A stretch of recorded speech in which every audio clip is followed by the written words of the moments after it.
Ever since I got this camera, and I've been on the hunt for a small compact lens that would go well with it, because this would never work, you know. I mean, it can work, but it wouldn't be so convenient.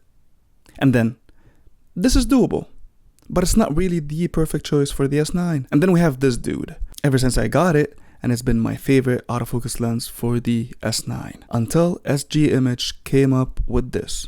The smallest L-mount autofocus lens I've ever seen ever since I got into the system.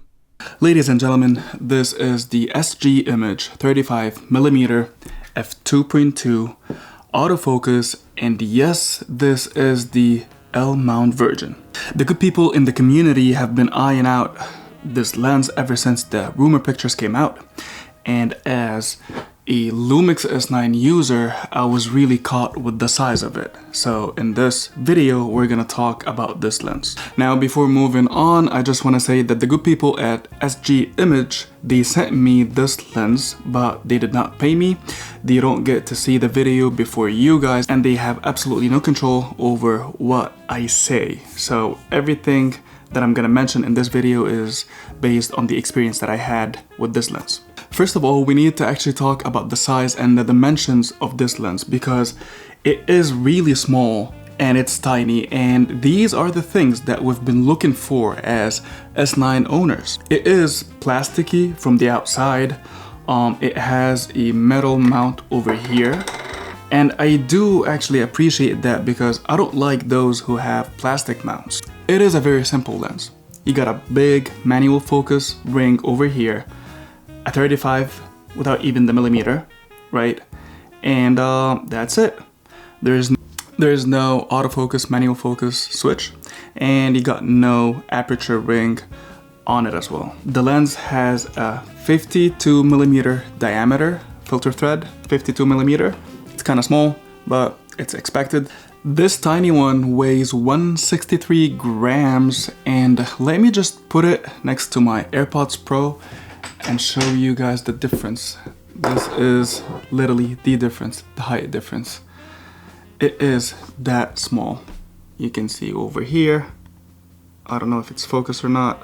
I think it is. Anyways, that is the difference between the lens and my AirPods Pro. So the height, it is a small lens. It's not a pancake lens. I think so. It is the closer we can ever get to a pancake right now.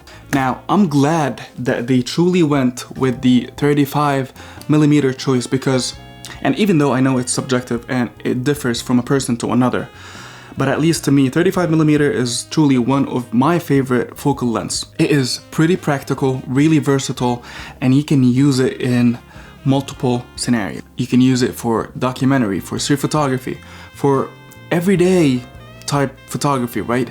And with this bad boy over here, putting this lens on the S9 really creates the perfect combination. I truly had fun walking around with this lens, just having fun photographing, not stressing about the shot list, not stressing or thinking about even work, just this lens on my S9 and photographing everything that I'm seeing the way I used to do when I was first starting out. Okay, now let me show you guys how it looks, the SG Image 35mm with the S9. All right. And there is something that I'm gonna share about handling the lens or mounting the lens later in the video, because it's not really cool. So, as you can see, it's super tiny. That is literally the smallest lens I've ever seen for the L mount, with a fast aperture like 2.2. It's truly super enjoyable walking around with this lens on this body and treating it as your EDC or like your everyday carry. And let me just tell you a little backstory about myself. When I first started photography, I was not working as a photographer, or like I did not pursue working as a photographer. I literally started working as a professional, let's say 5 years into it. When I was doing photography, when I was learning photography, I was more of a landscape photographer. I was more of a street photographer, as a matter of fact. So having this combination and actually spending the past couple of days just walking around and do what I used to do back in the day, you know what I'm saying? It literally brought back the memories and the vibes of just, you know, carrying my point and shoot camera and just, you know, walk the streets and literally photograph everything in front of me. Yeah, I digress. Let's get back into it. Now, this topic is super subjective, and again, it differs from a person to another because it depends on what kind of expectations and what standards of quality you're looking for from the lens that you're working with. I personally enjoyed the quality coming out from this lens. I was shooting wide open at 2.2 pretty much all of the time, right? And the quality was decent. It was really good from the center. Not as sharp, a little bit soft from the center at 2.2, right? But overall, like the whole picture, the quality of the picture overall without pixel peeping, it was really decent. I enjoyed it. It had a creamy bokeh. It was not perfect, but nothing about it really stood out, or like I was not really bothered by it. It gets sharper when you close down the aperture. From the center to the edges, by the way, like it was really good around f4. I couldn't see like a noticeable vignette when I was even shooting at 2.2, and that's a plus. And for some reason, I think it has really a controlled chromatic aberration. Like the way it handled the aberration, like I was expecting something atrocious, you know, like really super hard fringing around the edges, you know, when shooting against the sun. But that was not the case at all, and I was kind of impressed. So yeah, I'm not gonna really dig deep into that subject because the lens is great. I was pleased with the quality. I was not really expecting an f1.4 Lumix or like Sigma type quality, so I know what I'm getting myself into, and yeah, I did enjoy the quality of the lens. Now, when it comes to this section of the video, I truly have a couple things to say about the focus of the lens. The focus did really well as long as the subject is in the middle of the photo, or the subject is literally centered within your frame. It did really well. It did not hunt. It did not struggle to pull focus. It was okay. But the moment that you're gonna start putting your subject in the lower third, or like upper third if you're shooting like this vertically, or you know, to the left or to the right if you're shooting horizontally like that, the lens was not really able to actually pull focus, which is super weird. Now, it got a little bit better when I put it on AFS. I don't know why. It did not solve the whole problem. It got really better, like a little bit better, but the problem was still there.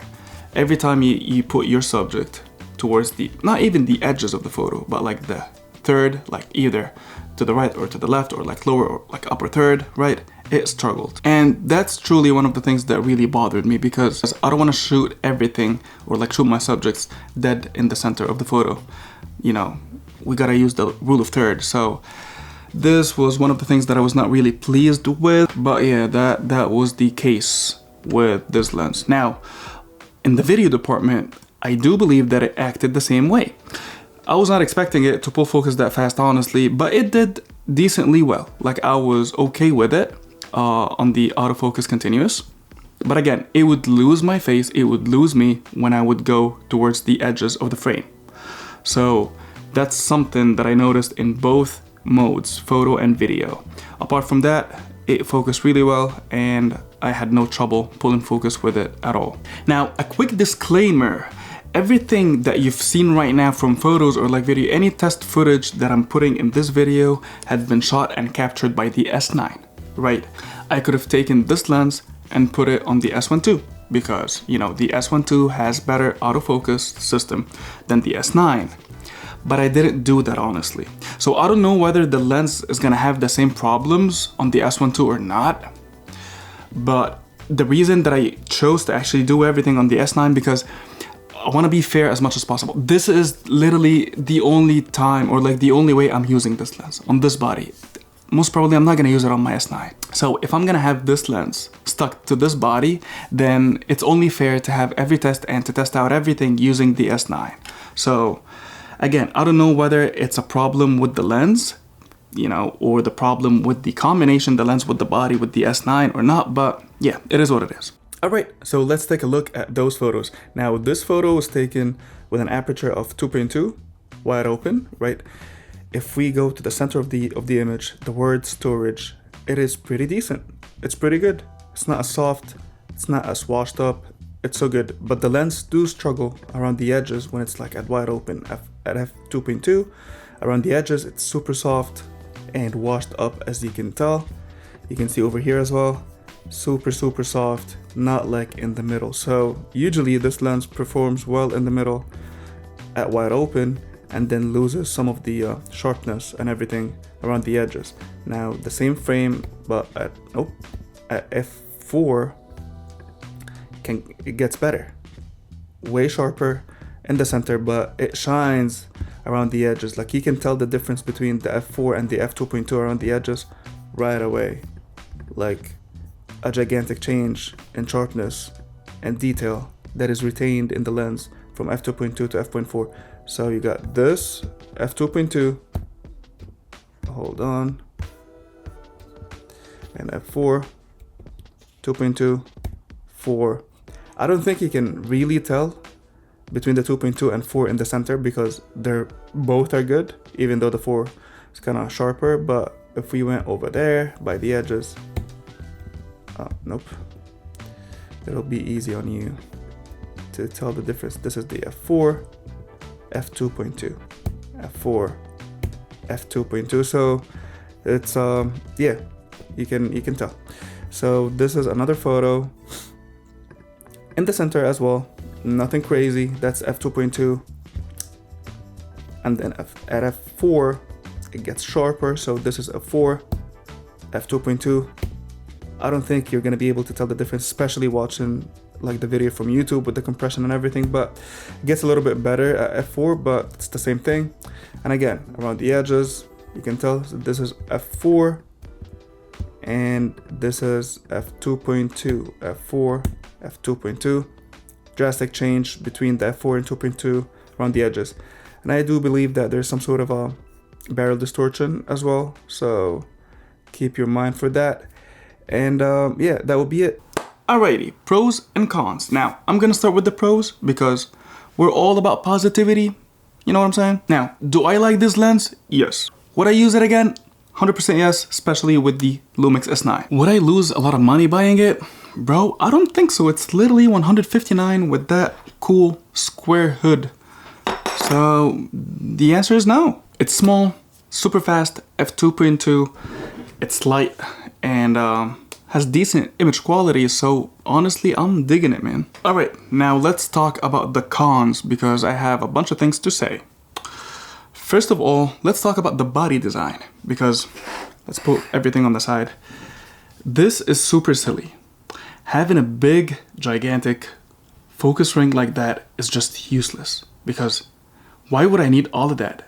I literally have no place to actually hold the camera. If I'm trying to unmount the camera, I literally keep rotating the ring. I don't know how to hold the lens itself. And it's even harder when I'm putting the lens on as well, because you're doing this, you're literally moving the ring again. You're gonna have to actually put your finger on this part and it's tiny. I literally have to do this, like cup the lens so I can put it and make sure I heard the click. So it's not really convenient. Like just putting on the lens like that, it's not really convenient at all. I wish if they would actually put that focus ring over here, and this side. Like literally that small space over here, if that was the ring, as if I'm treating it like a filter like this, if that was the focus ring, it would have been better. And then the focus ring itself, that place would be the actual body, right? You can put, you know, branding, like put SG image, whatever, but we'll have a place to actually put our fingers on to put the lens on the camera. And you'll have space to even put like switches, right? If you want to put an AF manual focus switch, you can do that. You're gonna have space to actually do an aperture ring, right? But I know adding these things would cost money, so I'm okay with not having these things if it's gonna maintain the price, right? If it's gonna keep the price at the same level, but it'll give me a place to actually hold the lens with my fingers to actually mount it on the camera. Number two, I truly don't like the whole, you know, struggling to focus on the edges of the frame. It's really not practical. It really pissed me off, and I truly hope that we can fix it later, maybe in a firmware update. I don't know how it works, and I'm eager to try it on like different bodies. I just want to see whether it's an S9 SG image problem or like it's only an SG image problem, because I haven't seen that happening on my S9 with the other lenses that I've used. So yeah, I was not really happy with the autofocus performance when it came to, you know, the edge of the frame. Anything in the center, it was not really problematic at all. It was cool. It was cool. Also, even though it has some interesting flaring action, like I was okay with it, but sometimes it would haze up really fast if you're shooting against the sun.